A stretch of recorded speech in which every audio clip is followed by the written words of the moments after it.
Nitumie fursa hii pia kuwataka wataalamu wote ambao wameitikia wito wa Mheshimiwa Rais Dr. Samia Suluhu Hassan kuhakikisha kwamba wananchi hawa especially wanyonge wasiokuwa na uwezo wa kupata msaada wa huduma ya kisheria wanapata huduma hii, wanafikiwa kwa wakati, na kuhakikisha kwamba kupitia taaluma zenu mlizonazo na nafasi zenu katika sehemu mbalimbali muweze kuwasaidia kuwapatia huduma ya msaada wa kisheria. Mzingatie pia weledi wenu na maadili ya kazi ili tuhakikishe kwamba mnakidhi haja na kiu ya wananchi hawa ambao tunakwenda kuwapa huduma hii. Ndugu zangu washiriki, mtakubaliana mimi kwamba tunao uhitaji mkubwa sana wa elimu, na especially elimu ya msaada wa kisheria. Elimu ya msaada wa kisheria ni elimu very peculiar. Unaweza kuwa unajua jambo lingine na ukawa very professional kwenye eneo hilo, lakini ikifikia kwenye swala la kisheria katika eneo unalolifanyia kazi, nalo lina speciality yake. Sasa hili imemuia Mheshimiwa Rais kuona kwamba kuna umuhimu huu timu hii iweze kutoa msaada ule, ili hata wale ambao wanakuwa na masuala yao kwa kada zao za utaalamu lakini hawana elimu ya kisheria waweze kuipata. Kwa hiyo kampeni hii itatoa majawabu ya changamoto nyingi ambazo nina imani kabisa kwamba zitaimarisha amani na kuondoa utengamano ambao ulikuwa katika jamii yetu. Nitoe rai kwa kila mmoja wenu washiriki wa mafunzo haya kuhakikisha kwamba kwa nafasi zenu mlizonazo mtekeleze wajibu wenu kikamilifu na mkaweze kuwatumikia wananchi wa mkoa wa Dar es Salaam ili waweze kujua, kusimamia na kutekeleza haki na wajibu wao katika kujiletea maendeleo. Ni matarajio yangu kwamba wakati wote wa utekelezaji wa kampeni sisi tutakuwa kama timu moja, mtashirikisha wataalamu na wadau wengine wanaohusika na masuala mengine, hata yale ambayo sio katika kada ya utaalamu ulionao. Lengo letu ni kuhakikisha kwamba mwananchi wa mkoa wa Dar es Salaam anapata huduma hii ya msaada wa kisheria na iweze kumsaidia kutatua changamoto ambazo ziko katika eneo lake.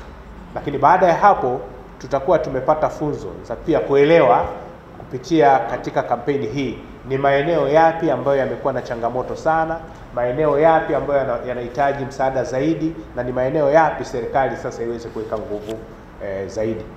Ndugu washiriki, kipekee nichukue nafasi hii kumshukuru Mheshimiwa Dr. Samia Suluhu Hassan, Rais wa Jamhuri ya Muungano wa Tanzania, kwa kuruhusu na kuridhia kampeni hii ifanyike, lakini ikibeba jina lake. Angeweza tu kusema ni kampeni ya msaada wa kisheria basi iende, lakini kwa upendo mkubwa alionao kwa wananchi wake akaibrand kampeni hii na akaridhia ipewe jina lake kwamba hii ni Mama Samia Legal Aid Campaign. Kwenye masuala ya elimu tunaelimisha jamii nzima, kwa sababu wapo wasioelewa wana uwezo lakini na wao wenyewe hana uelewa, na ndo hao ambao wanaingia migogoro na wale wasiokuwa na uwezo wa kumudu gharama za mawakili. Lakini pia kwenye masuala ya utoaji wa huduma za msaada wa kisheria kama uwakilishi, kuandaa nyaraka, tunalenga ile kundi lisilokuwa na uwezo.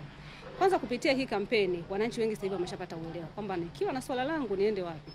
Tunayo mashirika zaidi ya 300 ambayo yamesajiliwa chini ya ofisi ya msajili wa masuala ya msaada wa kisheria Wizara ya Katiba na Sheria, chini ya idara ya huduma za msaada wa kisheria, yanatoa huduma za msaada wa kisheria, wakiwemo Chama cha Wanasheria Tanganyika, wapo wasaidizi wa kisheria, mashirika wasaidizi wa kisheria. Kwa unakuta kila halmashauri yako mashirika 2 mpaka 3. Na kwa Dar es Salaam yako mengi sana.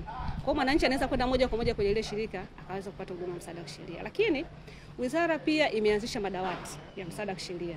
Kwa maana kwamba sasa kampeni sisi tunapita siku 10 hatupo, lakini tuna maafisa wetu wako kwenye ngazi ya halmashauri, wanaitwa maafisa wa dawati la msaada wa kisheria. Kwa hiyo mwananchi akiwa na changamoto yote anaweza kwenda moja kwa moja kwenye lile dawati, na dawati hili tumelikabidhi kwenye halmashauri. Kwa hiyo halmashauri na wao wanatumia njia mbalimbali kuwafikishia ujumbe wananchi kwamba wakiwa na changamoto waende kwenye dawati. Dawati wanapatikana chumba namba fulani. Lakini pia maafisa dawati wetu wanapita kwenye kata, wanapita kwenye mitaa kuelimisha jamii, lakini pia kushughulikia changamoto ambazo ziko katika ngazi za mitaa. Kwa hiyo yote ni kuhakikisha kwamba mwananchi muda wowote usikose huduma.